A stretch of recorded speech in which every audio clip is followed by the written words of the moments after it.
մի բան եմ ասում ձեզ, ինչքան է քաղաքապետը հզոր լինի, պետք է անպայման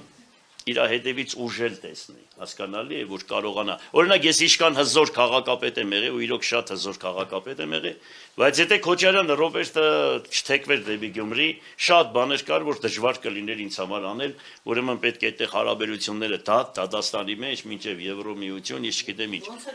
Մի խոսքով Փաշինյանի դեպքում անպայման ասում եմ, դադի ենք տալու կառավարությանը,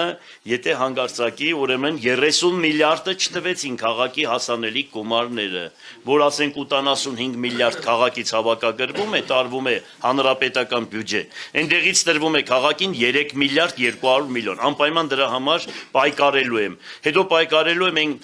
պտտվող մեխանիզմը, որ կատարվում է քաղաքապետի հողհատկացումը, գնում է մարզպետարան քաղաքաշինության նախարարություն, որը հակասահմանադրական է, որովհետև քաղաքի հադագագիծը կա, եթե քաղաքի հադագագիծը կա, այդ մեխանիզմը խոչընդոտում է քաղաքի զարգացմանը, անպայման դրանց վերաբերյալ, եթե հանգարց ընդհանուր հայտարարի չեկան կառավարության, ուրեմն գիտեցեք, որ Հայաստանի Հանրապետությունում անկախացումից հետո առաջի անգամ քաղաքապետարանը դադի է տալու կառավարությանը,